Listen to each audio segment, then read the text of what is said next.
আমাদের হিরোরা আপনারা জেনজি কে রিপ্রেজেন্ট করেন, জামাত জেনারেশন হয়ে যান না। এই আদেশে এতগুলি আদেশ, এর মধ্যে থেকে মাত্র 4টা নিয়ে আপনি গণভোট করলেন, মানে বাকি আদেশের তো দাম নাই, এটা আপনি বলে দিলেন। আপনারা সারা জীবন ভারতের বিরুদ্ধে রাজনীতি করে ভারতের সাথে গোপনে মিটিং করছেন, ওটাও তো ম্যানুভার। আপনারা সারা জীবন ইসলামের নামে রাজনীতি করে লাস্টে এসে বলছেন আমরা শরিয়া আইন চাই না, সংবিধানকেও রাখবো, জুলাইকেও সম্মান করবো। গণভোট এই যে আপনারা অনেকে বলেন অবৈধ, আমি অবৈধ বলতে চাই না, ইটস টু হার্শ। এটা cannot be traced back in the constitution. So it is a mere unconstitutional thing. আপনারাই তো বলছেন অবৈধ, আমি তো ইলিগাল বলতে চাই না। বিকজ এই গণভোট আমরা চেয়েছি, is a gesture of ours, যে we want to involve the people of the country, আমরা জনগণকে সম্পৃক্ত করতে চেয়েছি, এই কারণে আমরা গণভোটে রাজি হয়েছি, আমরা চেয়েছি। এখন গণভোটে আপনাকে একটা কথা বলি, আসলে বলা উচিত না, ইন্টারিম গভর্নমেন্ট তো আমাদেরই ছিল, কিন্তু কিছু টেকনিক্যাল লেকুনা, কিছু পলিটিক্যাল ব্লাফ তো আমরা পেয়েছি। যেমন আপনারা গণভোটে ব্যালটে 4টা কথা বলেছেন। আচ্ছা চিন্তা করেন তো ভাই, একটা ভোটারের কাছে যদি আমি জিজ্ঞেস করি যে আমি একটাতে ভোট দিতে চাই না, I do not agree with one of the provision, আমি কি করবো? হ্যাঁতে ভোট দিব না নাতে ভোট দিব? জবাব নাই। আপনি আমাকে বাধ্য করেছেন, আপনারা জনগণকে বাধ্য করেছেন। তাহলে আপনি এখানেই প্রথম থেকে বলে দিচ্ছেন সংসদ নিম্নলিখিত প্রস্তাব সমূহের প্রতি আপনার সম্মতি জ্ঞাপন করিতেছি না। তার মানে এই আদেশ, যেটাকে বারবার ইলিগাল বলা হয়, আমার ভাই আইনও দিল, ওই আইনের ব্যাপারে আমি আসতেছি, তো এই আদেশে এতগুলি আদেশ, এর মধ্যে থেকে মাত্র মাননীয় স্পিকার 4টা নিয়ে আপনি গণভোট করলেন, মানে বাকি আদেশের তো দাম নাই, এটা আপনি বলে দিলেন। ইউ অনলি নিড কনসেন্ট, মাত্র এই 4টে আপনি জনগণের রায় ছিলেন, আর আপনার যে বাকি প্রভিশন গুলি আছে সেগুলি রায় কোথায়? সেগুলি আপনি চান নাই। তার মানে you yourself undermine the provision of the আদেশ of the order। তাহলে আপনি সবই আনতেন, আপনি লাস্টে এই গণভোটের লাস্টে আপনি লিখে দিতেন যে আমরা জুলাই সনদ যেভাবে এমবেডেড করব, যেভাবে আমরা অন্তর্ভুক্ত করব। Excuse me, you can do this brother. Okay, thank you মাননীয় সংসদ, thank you for disturbing brother. You successfully destroyed my flow.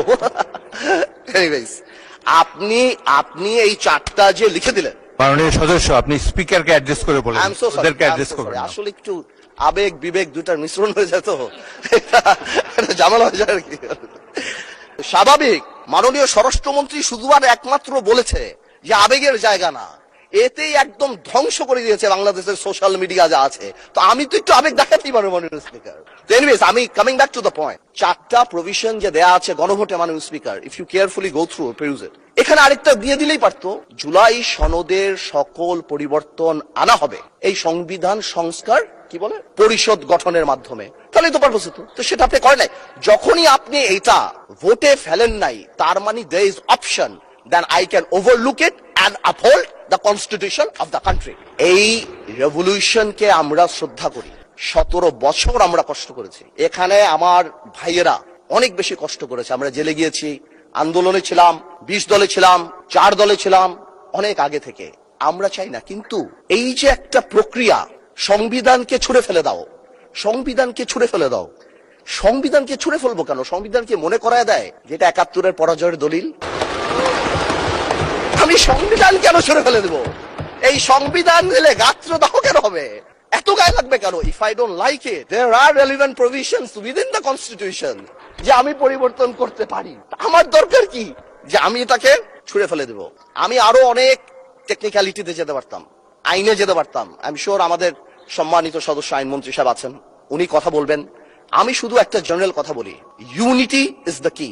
এবং আগেও যেটা বলছি, এখনো সেটা বলি, সংবিধানের উপরেও আমাদের রেসপেক্ট থাকতে হবে। At the same time we must find out a way so that we can uplift the spirit of July. এবং এই কাজ আমাদের, to see between the lines, draw between the lines, to balance between the lines. আমরা politician, এটা আমরা করব, কিন্তু কোনোভাবেও আমাদেরকে লগর সেটে ফেলে জুলাইয়ের বিরুদ্ধে অবস্থান যদি নিতে যান, তাহলে আপনারা কোনোদিন সাকসেসফুল হবেন না। আপনারা যদি এই জুলাইয়ের উপর মাথায় কাঁঠাল রেঙে, আর এনসিপি যে আমাদের দল, আমাদের হিরোরা যারা যুদ্ধ করেছেন, যারা এখানে আছেন, তাদেরকে বলে দিই, আপনারা জেনজি কে রিপ্রেজেন্ট করেন, জামাত জেনারেশন হয়ে যান না। Look at the eyes of the people, আপনারা জামা না নতুন স্পিকার মাননীয় সদস্য আপনি বলতে থাকেন, আমি বলতে স্পিকারকে অ্যাড্রেস করেন, স্পিকারের দিকে তাকান। আমি Don't আমার look at them. এনসিপির ভাইদের বলতে চাই, আপনারা পজিটিভ পলিটিক্স নিয়ে আসবেন। আর এক ভাই বলেছিল বিরোধী দলের সদস্যরা বক্তা যখন বক্তৃতা দেয় তাকে ডিস্ট্রাক্ট করার চেষ্টা করবেন না, কোনো কমেন্ট আমাদের- করবেন না। Please listen to him, you will get your turn. হ্যাঁ, there's a possibility. এই আন্দোলনের কারণে আমরা এখানে হয়তো আমরা জেলে থাকতাম, but the country must move on. সুতরাং আমরা বসি, আমরা আলাপ করি, কিন্তু আমাদের কোন সদস্যর বক্তব্যে যাতে জুলাইকে আন্ডারমাইন না করা হয়। কারণ মনে রাখতে হবে, যেদিন আবু সাইদ শহীদ হয়েছিল সেদিন চিটাগং এ ওয়াসিম আকরামও কিন্তু শহীদ হয়েছিল। কন্ট্রিবিউশন কিন্তু কারো কম না, আমাদের সবারই। কেউ হয়তো 2 গুলিতে মারা গিয়েছে, কেউ 1 গুলিতে মারা গিয়েছে, কিন্তু মারা গিয়েছে কিন্তু অনেকেই। আমরা ন্যাশনাল ইউনিটি ডাকি, আমরা কথা বলি, কিন্তু আপনারা দয়া করে আমাদেরকে অ্যাটাকিং এ যাবেন না। আর আপনারা তো ম্যানুভার করতে পারেন, প্রবলেম কি? আপনারা সারা জীবন ভারতের বিরুদ্ধে রাজনীতি করে ভারতের সাথে গোপনে মিটিং করছেন, ওটাও তো ম্যানুভার। আপনারা তো ম্যানুভার, এমন তো না আপনারা, no this is a good quality brother, don't be upset. আপনারা তো মিটিং করছেন, this is a good quality. আর আপনারা সারা জীবন ইসলামের নামে রাজনীতি করে লাস্টে এসে বলছেন আমরা শরিয়া আইন চাই না। আপনারা তো ভোটের জন্য ইউ হ্যাভ ডান ইট। আজকে প্রবলেম কি? তা আমার কথা বলে একটু ম্যানুভার করেন, সংবিধানটাকেও আমরা রেসপেক্ট করি, জুলাই সনদকেও আমরা রেসপেক্ট করি। ইনশাল্লাহ, since we have good spirit, we have good intention, আমরা পজিটিভ ভালো কিছু নিয়ে আসব। এবং আমি আপনাকে বলে দিচ্ছি, যদি জুলাই সনদের বিরুদ্ধে আমরা স্ট্যান্ড করি, এরা স্ট্যান্ড, আমাদের ঐক্য স্ট্যান্ড করে, আমি আন্দালিব রহমান পার্থ তার বিরুদ্ধে দাঁড়িয়ে কথা বলবো ইনশাআল্লাহ। But you don't